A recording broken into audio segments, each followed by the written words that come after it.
விதத்திலே அது எங்களுக்கு ஆசீர்வாதமாக இருக்கு. நீர் கிருபை செய்ய வேண்டுமா ஜெபிக்கிறோம். திருச்சபையின் போதகரையும் அவருடைய குடும்பத்தையும் ஆசீர்வதியும்.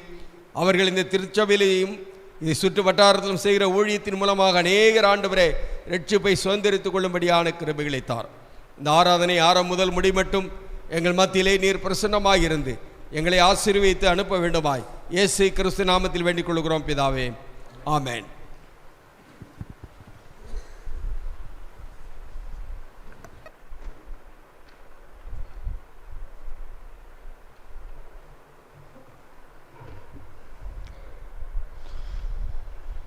ஆண்டவருடைய பெரிய கிருபையினாலும் அவருடைய மிகுந்த இரக்கத்தினாலும் இன்று தினமும் ஒரு புதிய சத்தியத்தை நாம் கேட்கிறோம்.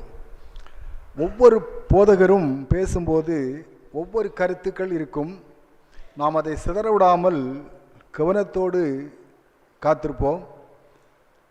அதே போல் இணையதளத்தின் மூலமாக இணைந்திருக்க பிள்ளைகளையும் கர்த்தரம் ஆசீர்வதிப்பாராக. இப்பொழுது சத்தியத்தை கொடுக்கறதுக்காக சார் பால்தனைகளை அழைக்கிறேன்.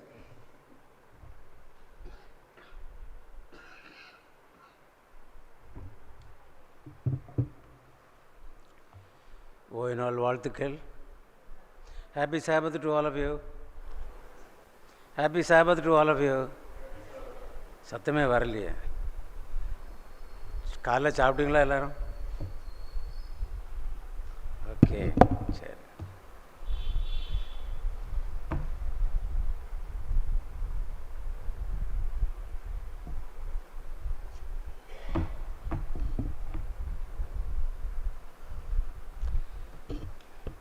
வேதாகமத்தில் கிட்டத்தட்ட ஒரே ப்ரொனவுன்சியேஷனை கொண்ட உச்சரிப்பை கொண்ட 2 தீர்க்கதரிசிகளை நான் வாசிக்க முடியும்.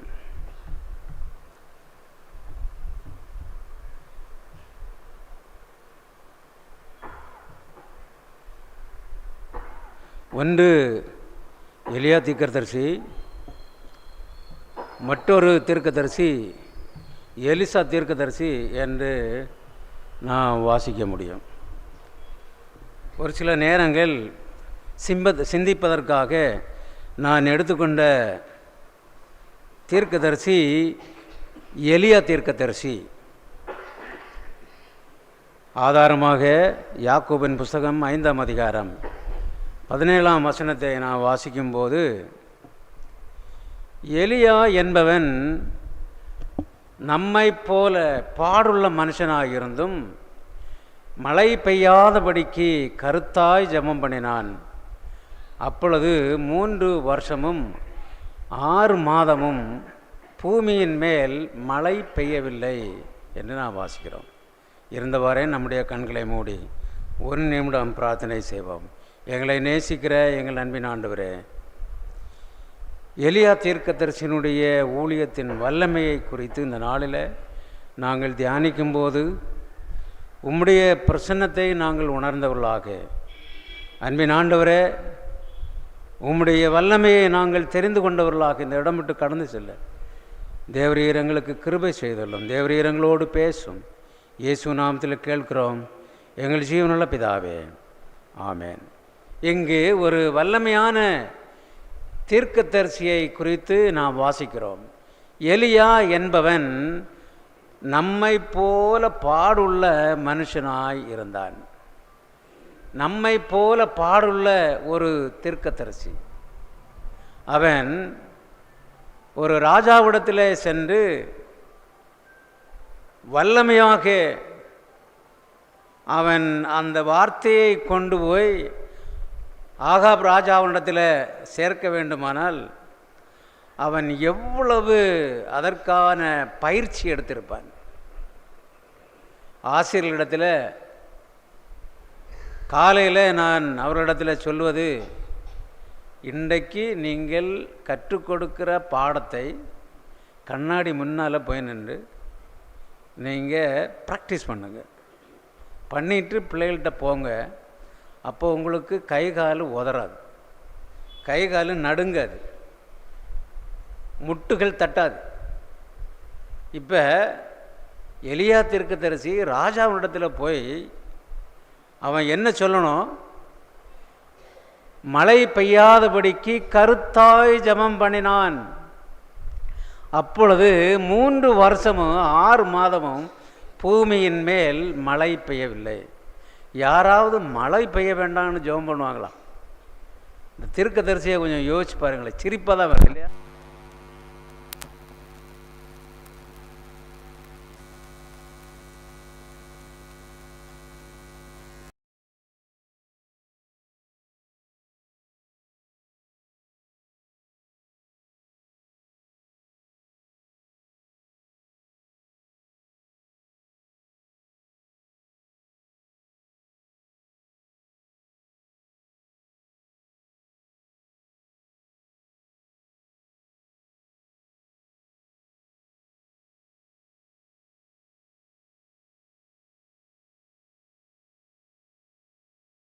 இன்னுமாக கொஞ்சம் யோசித்தால் அந்த 2வது மழையும் 2வது வாரமும் நமக்கு மழை பெய்யாவிட்டால் நம்முடைய திருச்சபையில் நம்ம என்ன செய்கிறோம்?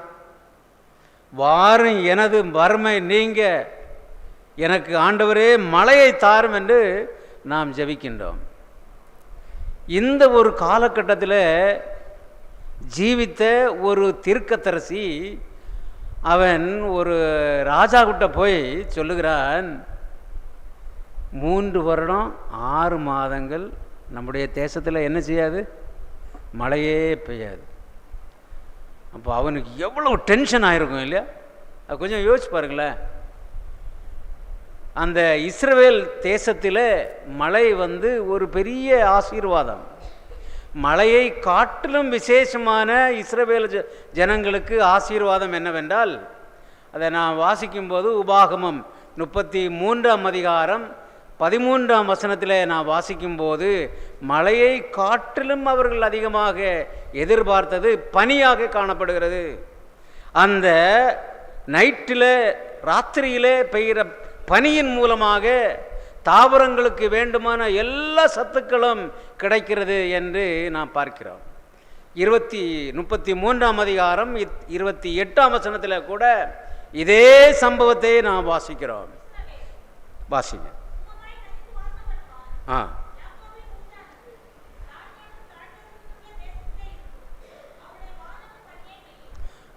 மழையை காட்டிலும் அவர்கள் அதிகமாக இஸ்ரவேல் ஜனங்கள் எதிர்பார்த்து கொண்டிருந்தது பனி. இந்த பனியின் மூலமாக இஸ்ரவேல் தேசத்திலே ஒரு முக்கியமான பயிர், அக்ரிகல்ச்சரல் ப்ரொடக்ஷன் என்ன என்று கேட்டால் கிரேப்ஸ். கிரேப்ஸும் ஒலிவ தோப்பும், அடுத்ததாக ஆரஞ்சு. அவர்களுடைய அந்த திராட்சை பழமே வித்தியாசமாக இருக்கும் என்று நாம் இணையதளத்தில் நான் பார்க்க முடியும். எனக்கு பிரியமானவர்களே, அந்த இடத்திலே அந்த ராஜாவினிடத்தில் அவன் போய் சொல்லுகிறான், 3 வருடங்களும் 6 மாதங்களும் நம்முடைய இடத்துல மழை பெய்வதில்லை. இப்போ இந்த மழையை ஏன் அவன் அட்டாக் பண்ணுகிறான், ஏன் மழையை கருத்தாக இருந்தான் என்று நாம் பார்க்கும்போது, இஸ்ரவேல் தேசம் அக்ரிகல்ச்சரில் விவசாயத்தில் முன்னேறின ஒரு நாடாக இருந்தது. அவன் இந்த மழை பெய்யாமல் இருந்தால், பனி பெய்யாமல் இருந்தால் இஸ்ரவேல் ஜனங்கள் வறுமையிலே வாடுவார்கள். அவர்கள் என்ன நம்பினார்கள் என்றால், பாகால் என்ற தெய்வம்தான் அவர்களுக்கு மழையை கொடுக்கிறது. ஆகையால் எனக்கு பிரியமானவர்களே, இஸ்ரவேல் ஜனங்கள் உண்மையான ஆண்டவரை நேசிப்பதை காட்டிலும் பாகால் தெய்வத்தை அவர்கள் அதிகமாக நேசித்தவர்களாக காணப்பட்டார்கள். ஆகையால் எலியா தீர்க்கதரிசி நம்மை போல பாடுள்ளவன்.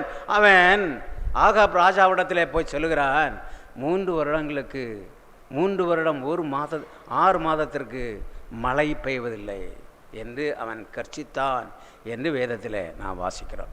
இந்த எலியா தீர்க்கதரிசியினுடைய அந்த அவனுடைய வாழ்ந்த அந்த காலம் எப்படிப்பட்டது என்று பார்க்கும்போது, யாக்கோபு 5ஆம் அதிகாரம் 18ஆம் வசனத்தில் வாசிப்போம். மறுபடியும் ஜெபம் பண்ணினான், அப்பொழுது வானம் மழையை பொழிந்தது, பூமி தன் பலனை தந்தது. தொடர்ந்து வாசிங்க. 1 நாளாகமம் 8ஆம் அதிகாரம் 27ஆம் வசனத்தில் நாம் வாசிக்கும் போது அவனுடைய தந்தையை குறித்து நாம் அங்கு வாசிக்க முடிகிறது.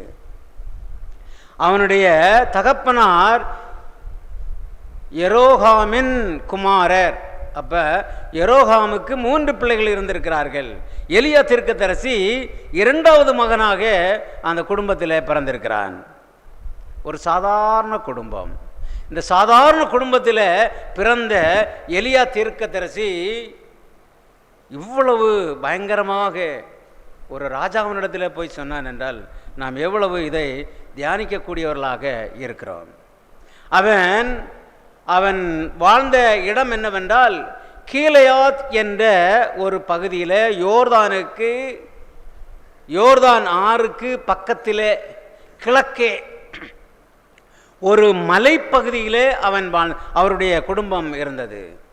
கீலேயாத்தை குறித்து நாம் பார்க்கும்போது கீலேயாத் என்பது ஆன்டி வைரஸ் ஒரு அந்த சிறப்புக்கு மிக சிறப்பான ஒரு இடமாக காணப்படுகிறது.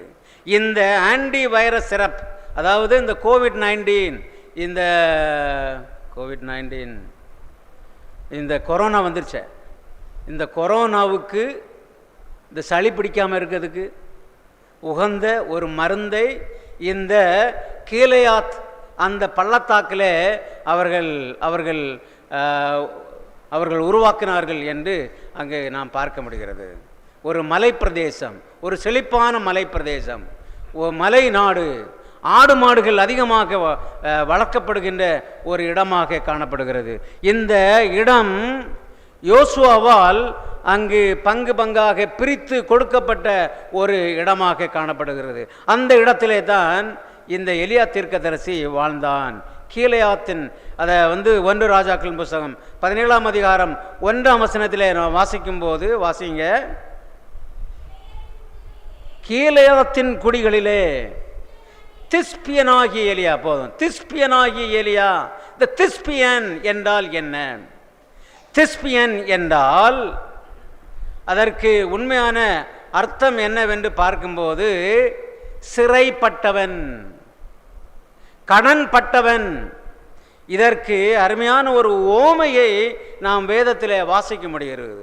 மத்தேயு 18ஆம் அதிகாரம் 23லிருந்து 34 வரை உள்ள வசனங்களை நாம் வாசிக்கும்போது கடன் பட்டவன் ஒருத்தன் அங்கே வருகிறான். அவனுக்கு கடன் கொடுத்தவன் ஓடி வந்து அவனுடைய கழுத்தை நெரித்து கொண்டு என்னுடைய கடனை நீ தீர்க்க வேண்டும் என்று அங்கு ஒரு கான்வர்சேஷன் அங்கே நடக்கிறது. அந்த கான்வர்சேஷனில் உன்னிடத்தில் பணம் இல்லாவிட்டால் உன்னுடைய குடும்பத்தை, உன்னுடைய பிள்ளைகளை, உன்னுடைய மனைவியை விற்று என்னுடைய பணத்தை நீ கொடுத்து விடு என்று ராஜா அங்கே கேட்கிறான். ராஜாவினிடத்தில் இவன் சென்று அவன் பணிவோடு கேட்கிறான், என்னிடத்தில் உங்களுடைய பணத்தை நான் தந்து விடுவேன், ஆனால் என்னிடத்தில் பணம் இல்லை. அவன் எனக்கு பிரியமானவர்களை ராஜா அவனை மன்னித்து விட்டு விடுகிறார். விட்டுவிட்ட பிற்பாடு இவனுக்கு கடன்பட்டவன் வேறு ஒருவன் அங்கு வந்து கொண்டிருக்கிறான். அவனை மிகவும் துன்பப்படுத்தி, மிகவும் வருத்தப்படுத்தி இவனுடைய பணத்தை கேட்கும்போது இந்த செய்தியை ராஜா கேட்கிறார். வாசிங்க. 18ஆம் அதிகாரம் 34ஆம் வசனத்தை நாம் வாசிக்கும்போது கோபமடைந்து அவன் பட்ட கடனை எல்லாம் தீர்க்குமளவும் சிறையிலே ஒப்பு கொடுத்தான் என்று வேதத்தில் நாம் வாசிக்கிறோம். அப்படி என்றால் கடன் பட்டவன், சிறைப்பட்டவன், அவனுக்கு நிறைய, அவனுடைய குடும்பத்தை இழந்தவன், அவனுடைய சம்பாத்தியத்தை எல்லாத்தையும் இழந்தவன், அவன்தான் கிஸ்பியன் என்று வேதத்தில் வாசிக்கிறோம். எனக்கு பிரியமானவர்களை, இந்த எலியா தீர்க்கதரிசி ஒரு கிறிஸ்பியன். வேறு ஒரு எழுத்தாளர் மிக சிறப்பாக எழுதுகிறார். கிறிஸ்பியன் என்றால் ஒரு ஆண்டவருடைய ஊழியத்தை செய்வதற்கு ஒரு வேட்கை உள்ளவன், அவனிடத்திலே ஒரு தீராத ஒரு ஆசை, ஆண்டவருடைய ஊழியத்தை நான் செய்ய வேண்டும், வல்லமையாக பிரசங்கம் பண்ண வேண்டும் என்ற ஒரு தாகம் அவனிடத்தில் இருந்தது என்று ஒரு எழுத்தாளர் எழுதுகிறார். எனக்கு பிரியமானவர்களே, இதை நான் பார்க்கும்போது அப்போஸ்தலர் நடவடிக்கைகள் புஸ்தகத்தில் நான் வாசிக்கும்போது தேர் இஸ் a city ஆண்டியோக், அந்தியோகியா பட்டணத்தில் ஆண்டவருடைய ஊழியக்காரர்களுக்கு கிறிஸ்தவர்கள் என்று அந்த பெயர் சூட்டப்பட்டது, பட்டப்பெயராக கொடுக்கப்பட்டது, கேவலப்படுத்துவதற்காக கொடுக்கப்பட்டது. இந்த செய்தியை இஸ்ரவேலில் உள்ள ஜனங்கள் இங்கு அந்தியோகியா பட்டணத்தில் கிறிஸ்தவர்கள் என்ற ஒரு பெயர் சூட்டப்பட்டிருக்கிறது என்று பவுலுக்கும் பர்னபாசுக்கும் அங்கே கொடுக்கப்பட்டது என்று அங்கே நான் வாசிக்கிறோம். அநேக ஆண்டவருடைய ஊழியத்தை செய்கிற பிள்ளைகளுக்கு கிறிஸ்தவர்கள் என்ற பட்டம் கொடுக்கப்பட்டது என்று நான் பார்க்கிறேன். அதுபோல எலியா தீர்க்கதரிசி ஆண்டவருடைய ஊழியத்தை செய்ய வேண்டும் என்ற அந்த ஆவல், அந்த வேட்கை, mad after preaching, mad after telling the information to the people. இஸ்ரவேல் ஜனங்களை ஆண்டவரை அதிகமாக நேசித்த பிள்ளைகளாக காணப்பட்டார்கள். ஆண்டவருடைய ஊழியத்தை அதிகமாக நேசித்த பிள்ளைகளாக காணப்பட்டார்கள். இப்போதோ அவர்கள் பாகால் எங்களுடைய தெய்வம், பாகாலே தெய்வம் என்று அவர்கள் ஆர்ப்பரித்தார்கள். ஆம், ஆனால் எலியா தீர்க்கதரிசியினுடைய வாழ்க்கையில அவனுடைய வாழ்க்கையில வந்தது என்னவென்றால், ஆண்டவராகிய இயேசு கிறிஸ்து கர்த்தர் என்னுடைய தேவன், இதை ஜனங்களுக்கு நான் சொல்ல வேண்டும் என்பதுதான் அவனுடைய ஆசையாக இருந்தது, அவனுடைய ஆவல், அவனுடைய வேட்கை. இதை சரியாக கற்பிப்பதற்காக எலியா தீர்க்கதரிசி ராஜாவினிடத்தில் சென்று 6 மாதங்களுக்கு நம்முடைய தேசத்தில் மழை பெய்வதில்லை. வேற வழியே அவனுக்கு தெரியல. இதன் மூலமாகத்தான் என்னுடைய பிள்ளைகளுக்கு, இஸ்ரவேல் ஜனங்களுக்கு தேவன், உண்மையான தேவன், கர்த்தர் என்னுடைய தேவன் என்பதை இங்கே நாம் பார்க்கும்போது இஸ்ரவேல் பகுதியில் பெரிய பெரிய பணக்காரர்கள், பெரிய பெரிய செல்வந்தர்கள், பெரிய தோட்டங்களை வைத்திருக்கின்றவர்கள், பெரிய கிரேப்ஸ் கார்டனை வைத்திருக்கின்றவர்கள், பெரிய ஆலிவ் தோப்புகளை வைத்திருக்கின்றவர்கள், பாகாலே என்னுடைய தேவன், பாகாலே மழையை கொடுக்கிறவர், ஆகையால் பாகாலே உண்மையான தெய்வம் என்று சொல்லிக் கொண்டிருக்கிற அந்த காலத்தில் எலியா தீர்க்கதரிசி சொல்லுகிறான், கர்த்தர் உண்மையான தெய்வம், இதை இந்த ஜனங்களுக்கு எடுத்து சொல்ல வேண்டும் என்பது அவனுடைய வேட்கையாக காணப்பட்டது, அவனுடைய ஆசையாக காணப்பட்டது. ஆகையால் எலியா ஆகாப் ராஜாவிடத்தில் சென்று அவன் முறையிடுகிறான். 3 வருடங்கள் 6 மாதத்திற்கு நம்முடைய தேசத்தில் மழை பெய்வதில்லை. விட்டு வைப்பாங்களா? ராஜா விட்டு வைப்பாங்களா? விரட்டினார்கள், ஓடினார்கள். அவனை பிடிக்கவே முடியவில்லை. அவ்வளவு ஒரு ஓட்டப்பந்தயத்தில் அவனை ஒரு வேளை கொண்டு போய் விட்டுருக்குமானால் மிக சிறப்பாக ஷைனி வில்சனை கூட தோச்சடிக்கிட்டு போயிருப்பாங்க. அவ்வளவு வேகமாக ஓடினான். எனக்கு பிரியமானவர்களே, அப்படி என்றால் கடினமான ஒரு உழைப்பாளியாக எலியா தீர்க்கதரிசி காணப்பட்டான். வாசிங்க 1 ராஜாக்களின் புஸ்தகம் 17ஆம் அதிகாரம் 1ஆம் வசனத்தில் நான் வாசிக்கும்போது, 1 ராஜாக்கள் மத்தேயு 17ஆம் அதிகாரம் 3ஆம் வசனத்தை வாசிங்க. அப்பொழுது மோசேயும் எலியாவும் அவரோட பேசுகிறவர்களாக அவர்களுக்கு காணப்பட்டார்கள். அப்போது எனக்கு பிரியமானவர்களே, ஆண்டவரோடு அவ்வளவு நெருக்கமாக இருந்து ஊழியம் செய்த ஒரு தீர்க்கதரிசியாக எலியா தீர்க்கதரிசி காணப்பட்டான். மத்தேயு 17ஆம் அதிகாரம் 4ஆம் வசனத்தை வாசிங்க. அப்பொழுது பேதுரு இயேசுவை நோக்கி, ஆண்டவரே, நாம் இங்கே இருக்கிறது நல்லது, உமக்கு சித்தமானால் இங்கே உமக்கு ஒரு கூடாரமும், மோசேக்கு ஒரு கூடாரமும், எலியாவுக்கு ஒரு கூடாரமுமாக 3 கூடாரங்களை போடுவோம் என்றான். எனக்கு பிரியமானவர்களே, ஆண்டவராகிய இயேசு கிறிஸ்துவுக்கு மிகவும் அருகாமையிலே மோசேயை போல எலியா தீர்க்கதரிசி காணப்பட்டான். அவனுடைய ஊழியத்தினுடைய வல்லமையை நாம் சற்று யோசித்து பார்க்க வேண்டியவர்களாக இருக்கிறோம். அவனுடைய ஜெப வாழ்க்கையை குறித்து நாம் பார்க்கும்போது வாசிங்க, அவன் முழங்கால் 1 ராஜாக்களின் புஸ்தகம் 18ஆம் அதிகாரம் 42ஆம் வசனத்தை வாசிங்க. ஆகாம் போஜன பானம் பண்ண போனான். பின்பு எலியா கார்மேல் பர்வத்தினுடைய சிகரத்தின் மேல் ஏறி தரையிலே பணிந்து தன் முகம் தன் முழங்கால் பட குனிந்து அவன் ஜெபம் பண்ணினான். அவனுடைய ஜெப வேட்கையை பாருங்க, ஜெப ஜீவியத்தை பாருங்க. நம்ம எப்போவாவது இப்படி ஜெபம் பண்ணியிருக்கோமா? எப்படி ஜெபம் பண்ணினா? அவன் குனிஞ்சு, இந்த தலை எங்கே தொட்டுருச்சான்? இது ஏதோ ஒரு எக்ஸசைஸ் செய்கிற மாதிரி இருக்குன்னு. அவன் அவ்வளவு குனிஞ்சு பணிந்து அவன் ஜெபம் பண்ணினான் என்று நான் பார்க்கிறேன். அப்போ இப்படிப்பட்டதான ஒரு இக்கட்டான ஒரு சூழ்நிலையில் எலியா தீர்க்கதரிசி வாழ்ந்து கொண்டிருந்தான். எனக்கு பிரியமானவர்களே, நாம் என்ன ஒரு சூழ்நிலையில் வாழ்ந்து கொண்டிருக்கின்றோம்? நம்முடைய பிள்ளைகள் என்ன ஒரு வாழ்க்கையில் காணப்படுகின்றார்கள்? எலியா தீர்க்கதரிசியினுடைய அந்த ஜீவியத்தில் கொஞ்சமாவது நம்முடைய பிள்ளைகளிடத்தில் நம்மிடத்தில் காணப்படுகிறதா? அந்த வேட்கை, அந்த ஆசை காணப்படுகிறதா? ரோட்டில் போகிறவங்கள நம்ம பார்க்குறோம். இந்த பெட்டியை பார்த்து வண்டி வர்றதை கூட அவன் பார்க்க. இந்த பெட்டியில் எத்தனை இருக்குது தெரியுமா? எத்தனை கருவிகள் உள்ளடக்கி வைத்திருக்கிறது என்று தெரியுமா? இந்த பெட்டியில் 83 கருவிகள் உள்ளடக்கி வைக்கப்பட்டுள்ளது. அதில் ஒரு கருவி என்னது? நம்ம பேசுகிறோம் ஃபோன் பண்ணி. அடுத்தது என்னது? யூடியூப், கூகுள் ஒன்று இருக்க, உலகம் ஃபுல்லாக சுற்றி வந்துடலாம். இந்த பிள்ளைகளுக்கு இந்த பெட்டி கொண்டு போய் போகணும். உங்கள் பிள்ளைகள் எவ்வளோ நேரம் படிக்கிறாங்க சார்? வீட்டில் வந்த உடனே அந்த செல்லை எடுத்தான்னா கீழே வைக்கவே மாட்டான் சார். அவனுக்கு இந்த பெட்டி மட்டும் போதும் சார். அவன் எலியா தீர்க்கதரிசிக்கு அந்த நினைப்பே வரல. அவன் என்ன செய்தான்?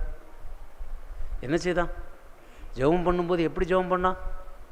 தன்னுடைய தலை முழங்கால் படும்படியாக அவன் ஜெபம் பண்ணினான். அவ்வளவு தாழ்மைப்படும்படியாக தாழ்த்தி அவன் ஜெபம் பண்ணினான். இன்றைக்குள்ள பிள்ளைகள் எப்படி தெரியுமா? 5 நாளில் 3 நாள் லீவ். ரொம்ப வருத்தத்தோடு சொல்லுற, 5 நாளில் 3 நாள் லீவ். அந்த 3 நாள் கழிஞ்சு 4ஆவது நாள் வருவான். இவன் பப்ளிக் எக்ஸாமினேஷனுக்கு போக வேண்டியவன். நிறைய படிச்சிருக்க மாட்டான். ஒரு வாரத்தில் நிறைய எக்ஸாம் நடந்திருக்கும், டெஸ்ட் நடந்திருக்கும். சாயங்காலம் வீட்டுக்கு போகும்போது அவன் எப்படி போவான் தெரியுமா? நம்ம இங்கே நின்றுட்டுருப்போம். அவன் எப்படி போவான் தெரியுமா? அவன் முகத்தை காட்டக்கூடாது. என்ன ஒரு உலகம் பார்த்தீங்களா? இப்போ எப்படியாவது போய் பார்த்துருக்கீங்களா? எப்பாவது இப்படி பிள்ளைகளை பார்த்துருக்கீங்களா? பார்க்கவே முடியாது. அப்படிப்பட்ட ஒரு சூழ்நிலை இன்று நாம் ஜீவித்து கொண்டிருக்கின்றோம். ஆனால் எலியா தீர்க்கதரிசி அவன் மனதார சென்று ஆகாப் ராஜனிடத்தில் சொல்லணும்டா. அவன் எவ்வளோ ட்ரைனிங் எடுத்திருப்பான் இல்லையா? எவ்வளோ நேரம் மிரருக்கு முன்னால் நின்றுருப்பான் அவன். எவ்வளவு நேரம் அவனுக்கு குடும்பம் இருந்தால், கோத்திரம் இருந்தால் ஒன்றுமே தெரியல. வேதத்தில் நானும் புரட்டி பார்த்தேன், எங்கேயுமே இல்லை. உங்களுக்கு எதுவும் தெரிஞ்சுன்னா கொஞ்சம் சொல்லுங்கள். அவனுக்கு குடும்பம், கல்யாணம் கட்டாதவன் மாதிரி தெரியுது. சன்னியாசி, பிரம்மச்சாரி. அவ்வளவு ஊக்கத்தோடு ஜெபம் பண்ணியிருக்கின்றான். அப்போ இதனுடைய பின்னணியை நான் யோசிக்கும்போது, இந்த இஸ்ரவேல் தேசம் 7 ராஜாக்களால் ஆட்சி செய்யப்பட்டது. 58 வருடங்கள் ஆண்டவர் இந்த பாகால் தெய்வத்தினிடத்தில் அடிமையாக அடிமையாக்கப்பட்டார்கள் என்று நான் பார்க்கிறோம். முதல் அரசனுடைய பெயர் யெரொபெயாம் என்று 1 ராஜாக்களின் புஸ்தகம் 12ஆம் அதிகாரம் 23 வரை உள்ள வசனங்களை நான் வாசிக்கும் போது எலியா தீர்க்கதரிசனுடைய அந்த மொத்த சம்பவங்களையும் நாம் தியானிக்க முடியும். இரண்டாவதாக நாதாப் என்ற ஒரு ராஜா 15ஆம் அதிகாரம் 25 26 வசனங்களை நான் வாசிக்கும் போது அங்கு நாம் பார்க்கிறோம் 24 வருடங்கள் ஒரு ராஜா ஆட்சி செய்திருக்கின்றார். பாசா என்ற ஒரு ராஜா 16ஆம் அதிகாரம் 8ஆம் வசனத்தில் 2 நாட்கள் மாத்திரம் அவன் தான் 24 வருஷங்கள் ஆட்சி செய்தான். ஏலா என்ற ஒரு ராஜா 1 ராஜாக்கள் 16ஆம் அதிகாரம் 8ஆம் வசனத்தில் நான் வாசிக்க முடியும். அடுத்ததாக 5ஆவதாக சிம்ரி என்ற ஒரு ராஜா 7 நாட்கள் மாத்திரம் ராஜாவாக அங்கு வேலை செய்திருக்கின்றார். 6ஆவதாக உம்ரி என்ற ஒரு ராஜா 6 வருஷம் வேலை செய்திருக்கின்றார். 16ஆம் அதிகாரம் 29ஆம் வசனத்தில் நான் வாசிக்கிறோம். கடைசி ராஜா ஆகாப் ராஜா 22 வருடங்கள் 16ஆம் அதிகாரம் 30ஆம் வசனத்தில் நான் வாசிக்க முடியும். சுருக்கமாக முடித்துக் கொள்வோம். எனக்கு பிரியமானவர்களை 7 ராஜாக்கள் இஸ்ரவேலில் ராஜாக்களாக பணிபுரிந்திருக்கின்றார்கள். ஆகாப் ராஜா 22 வருடங்கள் அங்கே வேலை செய்தான். 58 வருடங்கள் இந்த ராஜாக்கள் அங்கு வேலை செய்தார்கள் என்று இந்த வசனங்களில் நான் வாசிக்க முடியும். ஆகாப் ராஜா அங்கு வாசிக்கிறோம், அவன் யாரை திருமணம் செய்து கொண்டான் என்றால், பார்த்தீங்களா, கண்டுபிடிச்சிங்களா? எத்தனாவது வசனம்? 1 ராஜாக்களின் புஸ்தகம் 16ஆம் அதிகாரம் 31ஆம் வசனத்தை வாசிங்க.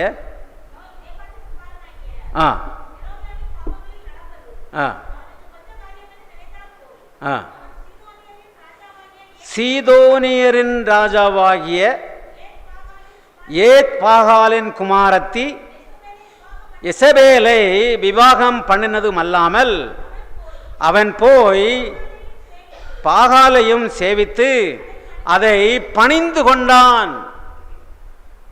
எசபேல் என்றைக்கு ஆகாப் ராஜாவுக்கு மனைவியாக வந்தாலோ, எகிப்து தேசத்தில் உள்ள மோவாப் தேசத்தில் உள்ள அந்த ஸ்திரீ ஒரு ராஜாவுடைய மகள், அவள் என்றைக்கு ஆகாப் ராஜாவுடைய அரண்மனையில் வந்தாலோ அங்கே உள்ள விக்கிர தோப்புகளை எல்லாம் அங்கே கொண்டு வந்துட்டான்.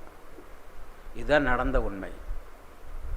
இந்த விக்கிரக தோப்புகளை எல்லாம் வந்த உடனே ராஜா கிட்ட கேட்குறா, என்ன இங்கே ஒன்றுமே இல்லையே, என்ன இருக்குங்க, என்ன வேணும்?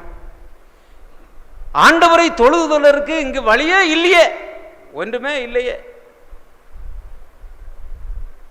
இப்போ அவங்க அப்பா கிட்ட போய் சொல்லி நிறைய பூஜாரிகளையும், அதுக்கு முன்னால் உள்ள வசனங்கள் எல்லாம் வாசிக்கும்போது நிறைய பூஜாரிகளை எகிப்து தேசத்திலிருந்து கொண்டு வரப்பட்டு நிறைய தோப்பு வீடுகளெல்லாம் அங்கே கட்டி பாகாலை அங்கு வழிபட்டார்கள். இந்த நேரத்தில் எலியா தீர்க்கதரிசி ஆண்டவருடைய சமூகத்தில் சென்று, ஆண்டவரே, இஸ்ரவேல் தேசம் இப்படியாக பாதிக்கப்பட்டிருக்கின்றதே, பாகாலை தெய்வமாக வணங்குகின்றார்களே ஆண்டவரே என்று அவன் புலம்பினான் ஆண்டவருடைய சமூகத்தில் சென்று. இதுதான் நடந்த சம்பவம். கர்த்தர் உண்மையான தெய்வம் என்பதை இஸ்ரவேல் ஜனங்களுக்கு அங்கு போதிக்க வேண்டும், நான் பறைசாற்ற வேண்டும் என்பது அவனுடைய ஆவலாக, அவனுடைய வேட்கையாக காணப்படும். 1 ராஜாக்களின் புஸ்தகம் 16ஆம் அதிகாரம் 33ஆம் வசனத்தை வாசிக்கும் போது, ஆகாப் ஒரு விக்கிர தோப்பையும் வைத்து இஸ்ரவேலின் தேவனாகிய கர்த்தருக்கு கோபம் உண்டாக்கும்படிக்கு தனக்கு முன்னிருந்த இஸ்ரவேலின் ராஜாக்கள் எல்லாம் செய்ததை பார்க்கிலும் அதிகமாக அவன் செய்து வந்தான். ஆண்டவருக்கு கோபம் ஊட்டும்படியாக இந்த ராஜாக்கள் அங்கு பணிவிடை செய்தார்கள். 1 ராஜாக்கள் 18ஆம் அதிகாரம் 17ஆம் வசனத்தில் வாசிக்கும் போது, ஆகாப் எலியாவை கண்டபோது ஆகாப் அவனை நோக்கி, இஸ்ரவேலை கலங்க பண்ணுகிறவன் நீ அல்லவா என்றான். தொடர்ந்து வாசிங்க. அதற்கு அவன், இஸ்ரவேலை கலங்க பண்ணுகிறவன் நான் அல்ல, கர்த்தரின் கட்டளை விட்டு பாகால்களை பின்பற்றினதனால் நீரும் உம்முடைய தகப்பன் வீட்டாருமே இஸ்ரவேலை கலங்க பண்ணுகிறார்கள் என்று அவன் அங்கு ராஜாவிடத்தில் சொன்னான். 19ஆம் வசனத்தை வாசிங்க. இப்போதும் கர்மேல் பர்வதத்தில் இஸ்ரவேல் அனைத்தையும் பாகாலின் தீர்க்கதரிசிகள் 450 பேரையும் எசபேலின் பந்தியிலே சாப்பிடுகிற தோப்பு விக்கிரகத்தின் தீர்க்கதரிசிகள் 400 பேரையும் என்னிடத்தில் கூட்டிக் கொண்டு வர ஆட்களை அனுப்பும் என்றான். அவன் எனக்கு பிரியமானவர்களே, இப்போ என்ன செய்ய வேண்டும்? எலியா தீர்க்கதரிசிக்கு ஆண்டவர் உண்மையான தெய்வம், கர்த்தர் உண்மையான தெய்வம் என்பதை அங்கு நிரூபித்து காட்ட வேண்டும். இது நமக்கு எல்லாருக்கும் தெரிஞ்ச ஒரு கதை, தெரிந்த ஒரு சம்பவம். ஆகையால் தான் மழையை வர வைக்க வேண்டும். அப்போ எலியா தீர்க்கதரிசி ஜெபம் பண்ணின போது மழை நிறுத்தப்பட்டது. அப்போ நம்ம ஜெபம் பண்ணால் மழை நிற்குமா? நம்ம யாருக்காவது ஒரு தண்டனையை கொடுக்க வேண்டும் என்றால் ஆண்டவர் கொடுத்துருவாரா? எலியா தீர்க்கதரிசி அன்றைக்கு மழை நிற்கும்படியாக ஜெபம் பண்ணினான். மழை நின்றுச்சா இல்லையா? மழை நின்றுச்சு. அப்போ நமக்கு விரோதமாக, நமக்கு கஷ்டம் கொடுக்கிறவர்களாக யாராவது இருந்தால் அவர்களுக்காக நான் ஜெபம் பண்ணுகிறோம். ஆண்டவர் தண்டனை கொடுப்பாரா இல்லையா? என்ன சொல்கிறீங்க? தண்டனை கொடுப்பாரா இல்லையா? அப்போ நல்லதுக்காக, நம்முடைய தேவைகளுக்காக ஆண்டவரிடத்திலே நாம் மன்றாடுகிறோம். ஆண்டவர் கொடுப்பாரா இல்லையா? இப்போ எலியா தீர்க்கதரிசி கொடுத்த அந்த வல்லமை ஏன் நமக்கு கொடுக்க மாட்டார்? கண்டிப்பாக கொடுப்பார். நம்ம என்ன செய்யலை? ஆண்டவரிடத்தில் கேட்குறதே இல்லை. என்னுடைய வாழ்க்கையில் எனக்கு பிரியமானவர்களை இதை நான் அனுபவிக்கின்றேன். எல்கேஜியிலேருந்து 5ஆம் கிளாஸ் வரை தொடங்கிட்டோம். ரெக்கக்னிஷன் இல்லை. இந்த சிஓ ஆஃபீஸில் நான் எவ்வளோ நாள் தூங்குனேன்னு எனக்கு தான் தெரியும். நல்லா பயங்கரமாக ஜெபம் பண்ணேன். பேப்பர் கடைசி வரை போயிடுச்சு. எங்கே போயிடுச்சு? சிஓ ஆஃபீஸில் அந்த டேபிள் வரை போயிடுச்சு. கையெழுத்து மட்டும் போடணும்.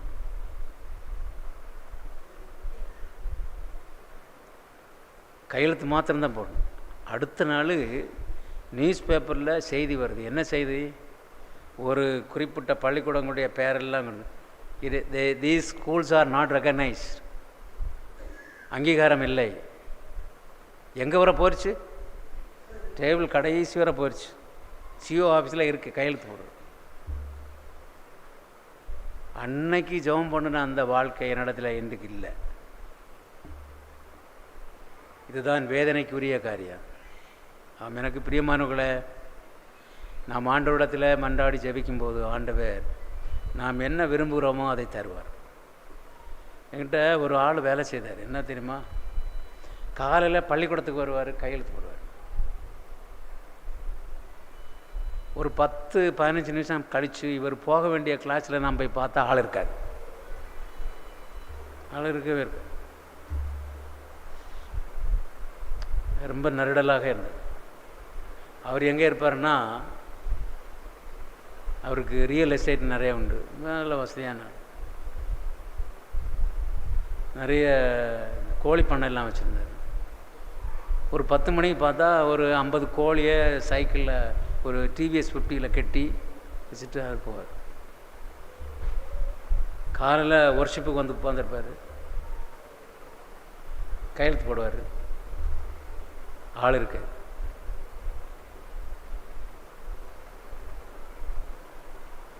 இதை விடவும் ஒரு கொடிய சம்பவம்.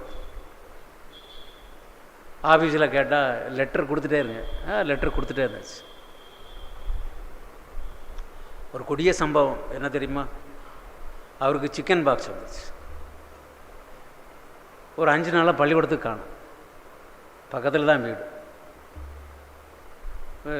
ஒரு இருக்காரா, என்ன ஆச்சு? திடீர்னு அவர் ஓடி வர்றார். எப்படி வர்றார் தெரியுமா? எனக்கே அதிசயமாக இருந்துச்சு. எப்படி வர்றார் தெரியுமா? ஒரு டவலை மூடிட்டு வர்றார். அவருக்கு என்ன வந்து கட்டி பிடிக்கணும். வேதனைக்குரிய காரியம்.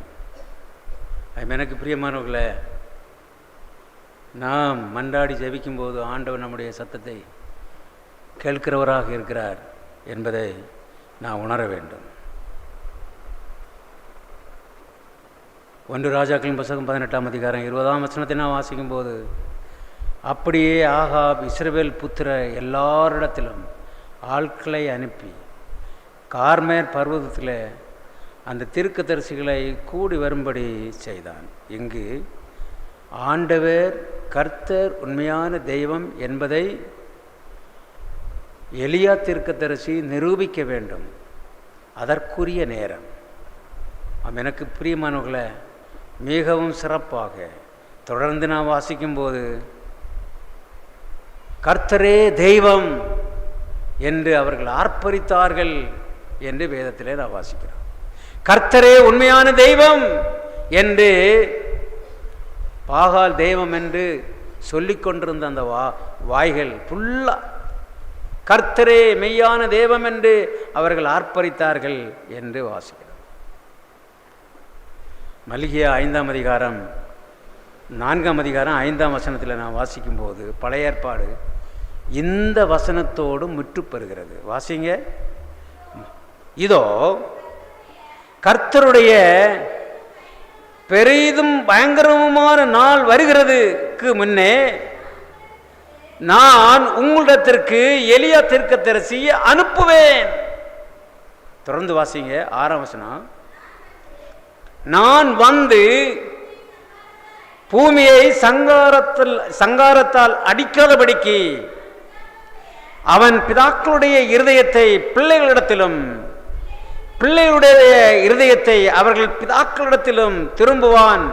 பழைய ஏற்பாடு முற்றிற்று. இந்த எலியா தீர்க்கதரிசனுடைய பிரசங்கம் எதை உள்ளடக்கியதாக காணப்படுகிறது என்றால், எனக்கு பிரியமானவர்களே, ஆண்டவருடைய 2வது வருகையை உள்ளடக்கியதாக காணப்படுகிறது. தொடர்ந்து வாசிங்க. லூக்கா 1ஆம் அதிகாரம் 17ஆம் வசனத்தில், லூக்கா 1ஆம் அதிகாரம் 17ஆம் வசனம், பிதாக்களுடைய இருதயங்களை பிள்ளைகளிடத்திலும் கீழ்ப்படியாதவர்களை நீதிமான்களுடைய ஞானத்திற்கும் திருப்பி உத்தமமான ஜனத்தை கர்த்தருக்கு ஆயத்தப்படுத்தும்படியாக அவன் எலியாவின் ஆவியும் பலமும் உடையவனாய் அவருக்கு முன்னே நடப்பான் என்றான். யோவேலின் புஸ்தகம் 2ஆம் அதிகாரம் 31ஆம் வசனத்தை வாசிக்கும்போது, கர்த்தருடைய பெரிதும் பயங்கரமான நாள் வரும் முன்னே சூரியன் இருளாகும், சந்திரம் இரத்தமாகவும் மாறும். எனக்கு பிரியமானவர்களே, எலியாவினுடைய இந்த செய்தி ஆண்டவருடைய 2வது வருகையை உள்ளடக்கியதாக காணப்படுகிறது என்பதை நாம் உணர வேண்டும். லூக்கா 18ஆம் அதிகாரம் 10ஆம் வசனத்தை நான் வாசிக்கும்போது, நம்மிடத்தில் உள்ள குறை என்ன? நம்மிடத்தில் உள்ள குறை என்ன? ஆண்டவருடைய வருகையை நாம் முகமுகமாக பார்க்க வேண்டும். அதற்காக நமக்கு உடைய என்ன தடையாக ஒரு சோறாக காணப்படுகின்றார். வாசிங்க 18ஆம் அதிகாரம் 10ஆம் வசனத்தில், 2 மனுஷர் ஜெபம் பண்ணும்படி தேவாலயத்திற்கு போனார்கள். ஒருவன் பரிசேயன், மற்றவன் ஆயக்காரன். வாசிங்க 18-14ஆம் வசனத்தை வாசிங்க. அவனல்ல, இவனே நீதிமான்களாக்கப்பட்டவனாய் தன் வீட்டுக்கு திரும்பி போனான் என்று உங்களுக்கு சொல்லுகிறேன். ஏனெனில் தன்னை உயர்த்துகிறவன் எவனும் தாழ்த்தப்படுவான், தன்னை தாழ்த்துகிறவன் உயர்த்தப்படுவான் என்றார். நமக்குள்ளே உள்ள பிரச்சனை என்ன தெரியுமா? பயங்கர தன்மானம், பயங்கர மண்டக்கு வருவான். மூக்கில் நிற்க நமக்கு கோபம், எனக்கும் சேர்த்து. ஆண்டவருடைய வருகையை தடை பண்ணுவதற்கு தடையாக காணப்படுகிறது. என்னவென்றால், அவன் எனக்கு பிரியமானவர்களே, நமக்குள்ள பயங்கர கோபம். ஆண்டவருடைய வருகையில் நாம் அவரோடு சேர்ந்து ஆனந்த பாடலை பாடி அவரோடு நான் செல்லக்கூடியவர்களாக இருக்க வேண்டும். அதற்கு தடையாக காணப்படுகிறது நம்முடைய கோபம், நம்முடைய என்ன சொல்லலாம், பயங்கர பள்ளிக்கூடத்தில் சில பிள்ளைகள் இருப்பாங்க, நல்ல வசதியான வீட்டில் உள்ள பிள்ளைகளாக இருப்பாங்க. எல்லாம் நன்றாக கேட்பான், உத்தமமாக இருந்து பாடங்களை படிப்பான். ஆனால் கொஞ்சம் வசதியான வீட்டில் உள்ளவனை பார்த்தாலே நமக்கு தெரியும், அவன் என்ன செய்ய மாட்டான், கேட்கவே மாட்டான். அதுவும் இந்த கொரோனாவுக்கு பிறகு பிள்ளைகளே டிஃப்ரென்ஸ். வெளிப்படுத்தின சுவிசேஷ புத்தகம் 14ஆம் அதிகாரம் 9ஆம் வசனத்தை வாசிக்கும்போது, வாசிங்க. அவர்களுக்கு பின்னே 3ஆம் தூதன் வந்து மிகுந்த சத்தமிட்டு மிருகத்தை அதன் சொரூபத்தையும் வணங்கி தன் நெற்றியிலாவது தன் கையிலாவது அதன் முத்திரையை தரித்துக் கொள்கிறவன் எவனோ, தொடர்ந்து வாசிங்க, அவன் தேவனுடைய கோபாக்கினையாகிய பாத்திரத்தில் கலப்பில்லாத வார்க்கப்பட்ட அவருடைய உக்கிரமாகிய மதுவை குடித்து பரிசுத்த தூதர்களுக்கு முன்பாகவும் ஆட்டுக்குட்டியானவருக்கு முன்பாகவும் அக்னியினாலும் கந்தகத்தினாலும் வாதிக்கப்படுவான். ஆம், எனக்கு பிரியமானவர்களே, இந்த முத்தூதை அடங்கியதாக, அடக்கப்பட்டதாக, உள்ளடக்கப்பட்டதாக எலியாவினுடைய செய்தி காணப்படுகிறது. அவருடைய வருகைக்காக நாம் ஆயத்தப்படுவோம். நாம் ரெடியா? நாம் ஆயத்தமாக காணப்படுகிறோமா? எலியாவினுடைய விசுவாசம் நம்மிடத்தில் காணப்படுகிறது. ஆம், எனக்கு பிரியமானவர்களே, எலியாவினுடைய விசுவாசம் நம்மிடத்தில் காணப்படுகிறபடினாலே தான் ஓய்வு நாளை நாம் உத்தமமாக ஆசிக்கிற பிள்ளைகளாக அவருடைய சமூகத்தில் உட்கார்ந்திருக்கிறோம். தேவன் தாமே ஒவ்வொருவரையும் அவருடைய வருகைக்காக ஆயத்தப்படுத்துவராக.